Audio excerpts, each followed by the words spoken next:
ফিরে এলাম বিরতির পর। মুর্শিদাবাদের নবগ্রামের পলসন্ডা থেকে লালবাগ সদরঘাট যাওয়ার রাস্তা যেন মরণ ফাঁদ। রাস্তায় একাধিক গর্ত, বর্ষায় তা যেন আরো খারাপ পরিস্থিতি তৈরি হয়েছে। তারই মধ্যে সম্প্রতি একটি টোটো স্কুল পড়ুয়া সমেত পড়ে যায় ওই রাস্তায়। তারপরই নড়ে চড়ে বসল প্রশাসন। শুরু হলো ইট দিয়ে রাস্তা সংস্কারের কাজ। এ যেন রাস্তা নয়, মরণ ফাঁদ। মুর্শিদাবাদের নবগ্রামে পড়ুয়া বোঝাই টোটো উল্টে যাওয়ায় এই কথাই যেন উঠে আসছে। খুদে পড়ুয়া ভর্তি টোটো উল্টে যাওয়ার দুর্ঘটনার খবর সম্প্রচার হতেই শুরু হলো রাস্তার কাজ। সম্প্রতি এই এলাকার টোটো ভর্তি স্কুল পড়ুয়া নিয়ে উল্টে যায় একটি গাড়ি। বেসরকারি স্কুলের 12 জন পড়ুয়াকে নিয়ে পলসন্ডা মোড়ের দিক থেকে বড় বাথানের দিকে যাচ্ছিল একটি টোটো। নবগ্রামের পলসন্ডা লালবাগ সদরঘাট রাজ্য সড়কে উল্টে যায় সেটি। স্থানীয়দের দাবি, 12 নম্বর জাতীয় সড়কের সঙ্গে সংযোগকারী 14 কিলোমিটার রাজ্য সড়কের বেশিরভাগ অংশই বেহাল। পূর্ত দপ্তরের এই রাস্তা দীর্ঘ কয়েক বছর সংস্কার হয়নি বলে অভিযোগ। প্রায়ই ঘটে দুর্ঘটনা। মুর্শিদাবাদ জেলার নবগ্রামের পলসন্ডা থেকে লালবাগ সদরঘাট যাওয়ার ব্যস্ততম এই রাস্তাটি বর্তমানে একাধিক খানাখন্দে পরিণত হয়েছে মারণ ফাঁদে। প্রত্যেক দিন এই রাস্তায় স্কুল পড়ুয়া, সাধারণ মানুষ, গাড়ি চালক, এমনকি পর্যটকরাও দুর্ঘটনার শিকার হচ্ছেন। রাস্তাটি ধরে একাধিক গুরুত্বপূর্ণ প্রতিষ্ঠান যেমন স্কুল, স্বাস্থ্যকেন্দ্র, ব্যাংক, কিরিটেশ্বরী মন্দির ও গ্রাম পঞ্চায়েত অফিসে যাতায়াত করতে হয় স্থানীয়দের। অথচ রাস্তার বেহাল দশার কারণেই যানবাহন চলাচল তো বটেই, পায়ে হাঁটাও দায় হয়ে উঠেছে। বড় বড় গর্তে পড়ে যানবাহনের চাকা আটকে যাচ্ছে। ঘটছে একের পর এক দুর্ঘটনা। স্থানীয় বাসিন্দাদের অভিযোগ, দীর্ঘদিন ধরে রাস্তার এই দুরবস্থা চললেও প্রশাসনের তরফ থেকে স্থায়ী কোনো পদক্ষেপ নেওয়া হয়নি। রাস্তার গর্ত ভরতে মাঝে মধ্যে ইট বা ভাঙা রাবিশ ফেলে সাময়িকভাবে পরিস্থিতি সামাল দেওয়া হচ্ছে, কিন্তু 2-1 দিনের মধ্যেই তা উঠে গিয়ে পুনরায় বিপজ্জনক হয়ে উঠছে রাস্তা। রাস্তার এই অবস্থা নিয়ে স্থানীয় মানুষ, ব্যবসায়ী, গাড়ি চালকরা দ্রুত স্থায়ীভাবে রাস্তা সংস্কারের দাবি জানিয়েছেন প্রশাসনের কাছে। আর তারপরই ফিরল তৎপরতা। বৃহস্পতিবার সকাল থেকে ছোট ছোট ইটের টুকরো ফেলে রাস্তা সংস্কারের কাজ শুরু হলো। High News network. বাংলা ছবিকে বাঁচাতে মুখ্যমন্ত্রীকে চিঠি দিয়েছিল বাংলা চলচ্চিত্র জগতের কিছু মানুষ। সেই চিঠির প্রেক্ষিতে বৃহস্পতিবার নন্দনে ডাকা হয় বৈঠক। দীর্ঘক্ষণ সেই বৈঠকের পর কি সমাধান উঠে এলো? বাংলা সিনেমা হলেই বাংলা ছবিকে কোণঠাসা করার গন্ধ পাওয়া যাচ্ছে বেশ কিছু বছর ধরেই। কিন্তু হিন্দি ছবির ডিস্ট্রিবিউটর সত্য দিয়েছেন, একটা বড় হিন্দি ছবি মুক্তির সময় সিঙ্গেল স্ক্রিনে 4টে শো দিতে হবে হিন্দি ছবিকে। তারা বাংলা ছবির সঙ্গে শো ভাগ করবেন না। ক্রমশ বাংলা ছবির হাত থেকে প্রাইম টাইম শো ফসকে যাচ্ছে। আর এই পরিস্থিতিতে প্রসেনজিৎ চট্টোপাধ্যায়, দেব, প্রযোজক শ্রীকান্ত মোহতা, প্রযোজক নিষ্পাল সিং রানে, পরিচালক তথা অভিনেতা কৌশিক গঙ্গোপাধ্যায় এবং সৃজিত মুখোপাধ্যায় চিঠি দিয়েছিলেন মুখ্যমন্ত্রীকে। সেই চিঠির পরিপ্রেক্ষিতে মুখ্যমন্ত্রীর হস্তক্ষেপে জরুরি বৈঠক ডাকেন মন্ত্রী অরূপ বিশ্বাস। বৃহস্পতিবার দুপুরে হয় সেই বৈঠক। বাংলা সিনেমা জগতের অভিনেতা, পরিচালকদের কথায় বাংলা সিনেমা তরফ থেকে এক প্রকার ভাষা আন্দোলনের এক গুরুত্বপূর্ণ পদক্ষেপ এটা। বেশ কিছু বছর ধরে বড় বড় হিন্দি ছবি রিলিজের সময় মুম্বাইয়ের প্রযোজক, পরিচালকেরা কঠোর শর্ত দিচ্ছেন বাংলা সিনেমা হলগুলিকে। তাদের শর্ত হলো, কোনো বাংলা ছবি চালালে তারা হিন্দি ছবি চালাতে দেবেন না। মহারাষ্ট্রে, পাঞ্জাবে বা দক্ষিণ ভারতে তারা এমন কোনো শর্ত দেওয়ার ধৃষ্টতা দেখান না। বাংলার ক্ষেত্রে আমাদের হল মালিকরা এই কারণেই বাংলা ছবি বাতিল করে ওই হিন্দি ছবি চালাতেই বাধ্য হচ্ছেন বারংবার। এবং এই চিঠিতে মুখ্যমন্ত্রীকে উদ্দেশ্য করে বলা হয়, আপনি এই অসম্মানের লাগাম না ধরলে আমরা কোনোদিনই মাথা তুলতে পারবো না। নতুন বাংলা ছবি বারংবার রিলিজের সময় হল না পেয়ে মুখ থুবড়ে পড়বে। এই বাংলা আমাদের, ভাষা আমাদের, বাংলা চলচ্চিত্র আমাদের অহংকার এবং ঐতিহ্য। এই চিঠি পরিপ্রেক্ষিতে নন্দনে অরূপ বিশ্বাসের সঙ্গে বৈঠকে বসেন Tollypara. High News Network. Jammu ও কাশ্মীরের উধমপুরের নিয়ন্ত্রণ হারিয়ে খাদে পড়ল সিআরপিএফ জওয়ানদের গাড়ি। বৃহস্পতিবার সকালে ঘটনাটি ঘটেছে বসন্তগড় এলাকার কন্ডোরায়। ঘটনাস্থলে মৃত্যু হয় 2 জওয়ানের, আহত হয়েছেন 12 জন জওয়ান। জম্মু কাশ্মীরের উধমপুরে নিয়ন্ত্রণ হারিয়ে খাদে পড়ল সিআরপিএফ জওয়ানদের গাড়ি। বৃহস্পতিবার সকালে ঘটনাটি ঘটেছে বসন্তগড় এলাকার কান্ডোয়ায়। আচমকাই গাড়িটি নিয়ন্ত্রণ হারিয়ে ফেলে। তারপর খাদে গিয়ে আছড়ে পড়ে গাড়িটি। ঘটনাস্থলেই মৃত্যু হয় 2 জওয়ানের, আহত হয়েছেন 12 জওয়ান। পুলিশ সূত্রে খবর, গাড়িটিতে মোট 23 জন জওয়ান ছিলেন। গাড়িটি কান্ডোয়া বসন্তগড় রাস্তায় উঠতেই নিয়ন্ত্রণ হারিয়ে ফেলে। তারপর সেটি পাল্টি খেয়ে খাদে পড়ে। স্থানীয়রাই প্রথমে উদ্ধার কাজে হাত লাগান। খবর পেয়ে ঘটনাস্থলে আসে পুলিশ এবং উদ্ধারকারী দল। আহত জওয়ানদের উদ্ধার করে হাসপাতালে ভর্তি করানো হয়। তাদের মধ্যে কয়েকজনের অবস্থা আশঙ্কাজনক বলেই পুলিশ সূত্রের খবর। উধমপুর জেলার অতিরিক্ত পুলিশ সুপার জানিয়েছেন, এই দুর্ঘটনায় 2 জওয়ানের মৃত্যু হয়েছে। আহত জওয়ানদের চিকিৎসা চলছে। কিভাবে এই দুর্ঘটনা খতিয়ে দেখা হচ্ছে। তবে প্রাথমিকভাবে মনে করা হচ্ছে রাস্তা খারাপ থাকায় গাড়িটি নিয়ন্ত্রণ হারিয়ে ফেলে, আর তার জেরেই ঘটে দুর্ঘটনাটি। High News Network. জামালপুরে দামোদর নদে মৎস্যজীবীদের জালে উঠল মিষ্টি জলের ডলফিন। এর আগে দামোদর নদ থেকে পাওয়া গিয়েছিল ইলিশ মাছ, যাতে উৎসাহিত হয়েছিলেন স্থানীয় মানুষেরা।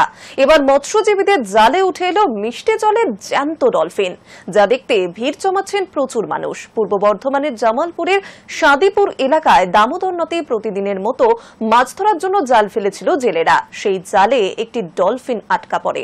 খবর পেয়ে বন দফতর ও মৎস্য দফতরের কর্মীরা ঘটনাস্থলে পৌঁছে ডলফিনটিকে উদ্ধার করে। প্রাথমিক চিকিৎসার পর ডলফিনটিকে আবার দামোদর নদে ছেড়ে দেওয়া হয় বলে জানা যাচ্ছে।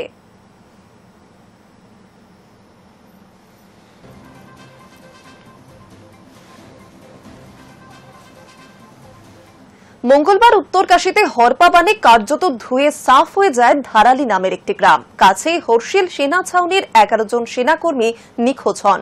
বুধবার একই ধরনের প্রাকৃতিক বিপর্যয় হিমাচল প্রদেশের কিন্নরে। মেঘ ভাঙা বৃষ্টির জেরে হরপাবানে ভেসে যায় টাংলিং নালার উপরের অস্থায়ী 2টি সেতু।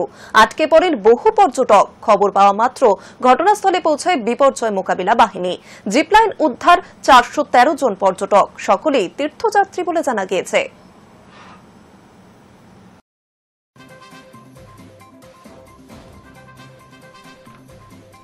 উত্তরকাশীর পর এবার হরপাবান হিমাচল প্রদেশে। কিন্নরে হরপাবানের খবর পাওয়া মাত্রই প্রশাসনের নির্দেশে উদ্ধার কাজে নামে ভারত তিব্বত সীমান্ত পুলিশ বা আইটিবিপি এবং জাতীয় দুর্যোগ মোকাবিলা বাহিনী। রীতিমতো পর্বতারোহণের দক্ষতায় 413 জন পুণ্যার্থীকে উদ্ধার করা হয়। এদিকে উত্তরকাশীর বিপর্যস্ত ধারালি গ্রাম থেকে বুধবার 130 জন পর্যটককে উদ্ধার করেছে জাতীয় বিপর্যয় মোকাবিলা বাহিনী। তাদের খাবার এবং চিকিৎসা সহায়তা দেওয়া হচ্ছে বলেই জানিয়েছে উত্তরাখণ্ডের মুখ্যমন্ত্রী পুষ্কর সিং ধামি। গতকালকের দুর্যোগের পর একাধিক ভিডিও ফুটেজে দেখা গিয়েছে জলের তোড়ে বাড়ি, হোমস্টে, দোকান সব ভেসে গিয়েছে। ধারালের একটা গ্রামের প্রায় অর্ধেক জলের তলায়। উদ্ধারকারীদের আশঙ্কা, এখনো বহু মানুষ আটকে রয়েছেন। অনেক গুরুত্বপূর্ণ রাস্তা বন্ধ, এমনকি হেলিকপ্টার পর্যন্ত ল্যান্ড করতে পারছে না। যুদ্ধকালীন তৎপরতায় উদ্ধার কার্য শুরু হলেও তা টানা বৃষ্টির জন্য বাধা পাচ্ছে। এরই মধ্যে হরিদ্বার, নৈনিতাল এবং উধম সিং নগরে অতি বৃষ্টির লাল সতর্কতা জারি করা হয়েছে। অন্য অঞ্চলগুলিতে রয়েছে কমলা সতর্কতা। দেরাদুনের স্কুল, কলেজ অনির্দিষ্টকালের জন্য বন্ধ। এছাড়া নৈনিতাল, তেহরি, চামোলি, রুদ্রপ্রয়াগ, আলমোড়া বা বাগেশ্বর জেলা কার্যত অবরুদ্ধ। উত্তরাখণ্ড জুড়ে অন্তত 163টি রাস্তা বন্ধ। তার মধ্যে আছে 5টি জাতীয় সড়ক ও 7টি রাজ্য সড়ক। রাজধানী দেরাদুন থেকে 140 কিলোমিটার দূরের 2টি সীমান্তবর্তী সড়ক বন্ধ হয়ে যাওয়ায় দুর্গম স্থানে উদ্ধার কার্য চালাতে আরও সমস্যা হচ্ছে। এই পরিস্থিতিতে জাতীয় বিপর্যয় মোকাবিলা বাহিনী মৃতদেহ খোঁজার জন্য বিশেষভাবে প্রশিক্ষিত কুকুরদের কাজে নামিয়েছে। উত্তরাখণ্ডের বিভিন্ন জায়গা থেকে 35 সদস্যের 3টি উদ্ধারকারীর দল ক্ষতিগ্রস্ত এলাকায় পাঠানো হয়েছে। আরও 2টি দলকে দ্রুত উদ্ধারে পাঠানো হবে। রুদ্রপ্রয়াগের অলকানন্দা নদীর জল বিপদসীমার কাছে রয়েছে, যে কারণে কেদারনাথ তীর্থযাত্রা সাময়িকভাবে স্থগিত রাখা হয়েছে। দেবভূমির উত্তর কাশীর ধারালি গ্রামের হাড় হিম করা ভিডিও দেখে শিউরে উঠছে নেটিজেনরা। সংবাদ সংস্থা পিটিআই জানিয়েছে, হরপাবানে বহু ঘরবাড়ি তো বটেই, গ্রামে থাকা অন্তত 20 থেকে 25টি হোটেল ও হোমস্টেও ভেসে গিয়েছে। High News Network. পরিকল্পনা অনেকদিন ধরেই চলছিল, এবার বাস্তবায়িত হওয়ার অপেক্ষা। শিয়ালদহ ডিভিশনের শিয়ালদা রানাঘাট রুটে চলবে এসি লোকাল। এই ট্রেনে কি সুবিধা পাবেন যাত্রীরা, ভাড়াই বা কত, সমস্ত তথ্য জানালো রেল। আর মাত্র কিছুদিনের অপেক্ষা। শিয়ালদা ডিভিশনের শিয়ালদা রানাঘাট রুটে চলবে এবার এসি লোকাল। ট্রেনে কি সুবিধা পাবেন যাত্রীরা, যাত্রী সুরক্ষার স্বার্থে কি কি পদক্ষেপ নেওয়া হয়েছে, ভাড়াই বা কত, সমস্ত তথ্য জানালো রেল কর্তৃপক্ষ। রেলের তরফে একটি বিবৃতি প্রকাশ করে জানানো হয়েছে, 12টি কোচই এসি মুক্ত। ট্রেনটি ঘন্টায় 110 কিলোমিটার গতিবেগে ছুটতে পারবে। প্রত্যেকটি কোচ স্টেইনলেস স্টিল দিয়ে তৈরি। মেট্রোর মতো একটি কোচ থেকে অন্য কোচে যাওয়া যাবে। এসি লোকালে থাকছে মোট 1126টি সিট। এক একটি সিটে 3 জন করে বসতে পারবেন। তাছাড়াও যাত্রীদের দাঁড়ানোর জন্য অনেকটা জায়গা রাখা হয়েছে। লাগেজ রাখার জন্য তৈরি করা হয়েছে শক্তপোক্ত রেক। প্রত্যেকটি কোচে 4টি দরজা থাকবে। দরজাগুলি মেট্রোর মতোই 2 দিক থেকে খুলবে। স্টেশন ছাড়ার আগে বন্ধ হয়ে যাবে। যাত্রী সুরক্ষার কথা মাথায় রেখে প্রত্যেকটি কোচে থাকছে সিসিটিভি, থাকছে পাবলিক অ্যাড্রেস সিস্টেম। মেট্রোর মতোই প্রত্যেকটি স্টেশনের আগে জানানো হবে কোন স্টেশন আসছে প্ল্যাটফর্মের কোন দিকে। দরজা খুলবে সেই দিকেই। এই ট্রেন সফর করার জন্য যাত্রীদের কত ভাড়া গুনতে হবে তাও জানিয়ে দিয়েছে রেল কর্তৃপক্ষ। শিয়ালদা থেকে দমদম পর্যন্ত একদিকে যাত্রার ভাড়া 35 টাকা, ব্যারাকপুর পর্যন্ত লাগবে 60 টাকা, নৈহাটি পর্যন্ত গেলে গুনতে হবে 90 টাকা, রানাঘাট পর্যন্ত সেই ভাড়া 120 টাকা। মাসিক, পাক্ষিক ও সাপ্তাহিক টিকিটও কাটতে পারবেন যাত্রীরা। দমদম পর্যন্ত মাসিক ভাড়া 620 টাকা, ব্যারাকপুর পর্যন্ত মাসিক ভাড়া ধার্য করা হয়েছে 1275 টাকা, নৈহাটি পর্যন্ত মাসিক ভাড়া 1810 টাকা, রানাঘাট পর্যন্ত ভাড়া করা হয়েছে 2430 টাকা। ভারতীয় রেলে এর আগে মুম্বাই ও চেন্নাইয়ে এসি লোকাল চালু করেছে রেল। এবার তৃতীয় হিসেবে পূর্ব ডিভিশনে ছুটতে চলেছে এসি লোকাল। সূত্র মারফত খবর, 10 তারিখ শিয়ালদা থেকে যাত্রা শুরু করবে এই ট্রেনটি। High News Network. নজর রাখবো আবহাওয়ার খবরে। রাজ্যে সক্রিয় বর্ষা, বাড়ছে বৃষ্টির পরিমাণ। হাওয়া অফিসের পূর্বাভাস, আগামী কয়েকদিন চলবে বৃষ্টি। দক্ষিণবঙ্গের একাধিক জেলায় ভারী বৃষ্টির পূর্বাভাস রয়েছে। বৃষ্টির দাপটে কাবু পশ্চিমবঙ্গ। হিমালয়ের পাদদেশে মৌসুমী অক্ষরেখা ও বাংলাদেশে ঘূর্ণাবর্তের জেরে রাজ্য জুড়ে ঢুকেছে প্রচুর জলীয় বাষ্প। তার জেরে রাজ্য জুড়ে বাড়ছে বৃষ্টির পরিমাণ। আবহাওয়া দপ্তর জানাচ্ছে, আগামী আরও কয়েকদিন চলবে বজ্রবিদ্যুৎ সহ ঝড় বৃষ্টি। আদতে এটি বর্ষাকাল, তাই বৃষ্টিপাত হবে এটাই স্বাভাবিক। তবে যে পরিমাণ ঘূর্ণাবর্ত এবং নিম্নচাপের প্রভাব দেখা যাচ্ছে, তাতে বৃষ্টির পরিমাণ আরও বাড়ছে। বৃহস্পতিবার দক্ষিণবঙ্গের একাধিক জেলায় ভারী বৃষ্টির পূর্বাভাস রয়েছে।